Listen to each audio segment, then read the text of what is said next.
So today, we have two stories that seem pretty simple on the surface. They're both about learning to fly, but they're actually a masterclass in managing a crisis. Exactly. And we're not just looking at fear in general, we're asking where it comes from.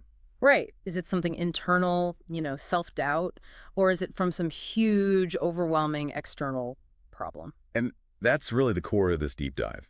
We're going to break down how these two narratives, one about a bird and one about a pilot, get to the same exact conclusion, Which is that inner strength is everything. no matter where that strength comes from. Okay, so let's jump into his first flight, the young seagull. This is, the perfect example of an internal crisis. It really is.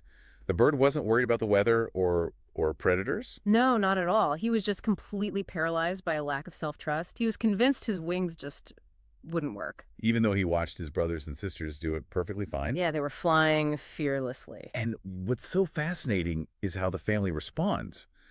They realize they can't just talk him into it. So they go to an extreme. A very extreme tactic, yeah. Yeah. They basically upbraid and threaten him. They tell him he's going to starve alone on the ledge.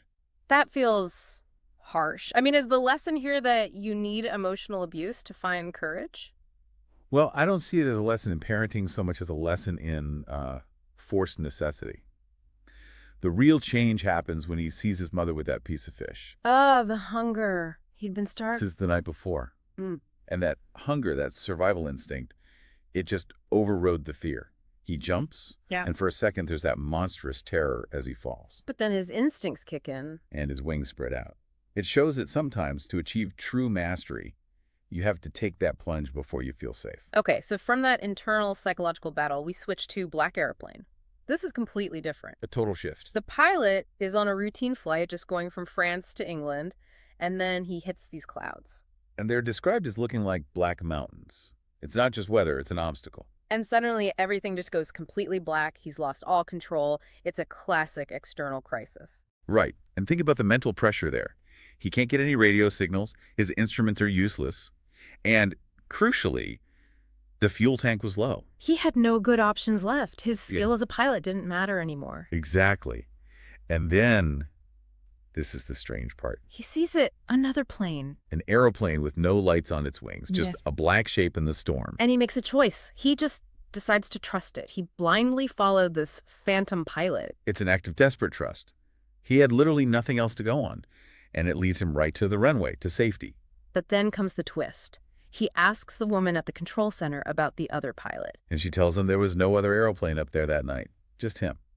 So, connecting these two, what's the big picture here? For you, for our listeners. It's that courage takes different forms depending on the problem. The seagull had to find the courage to trust himself, his own body. Well, the pilot had to find the courage to trust something completely unknown, something that might not have even been real. Precisely. One is about overcoming self-imposed limits through, a survival push. The other is about navigating total chaos by making a leap of faith. So the core lesson is that facing these tough situations, whether they come from inside you or from the outside world, is what helps us build the strategies we need. The adaptive strategies, yes. It's more than just being brave. It's about figuring out how to handle the really complex challenges life throws at us. So we'll leave you with a final thought to mull over. The pilot was absolutely certain that someone else saved him, but the control center said he was alone.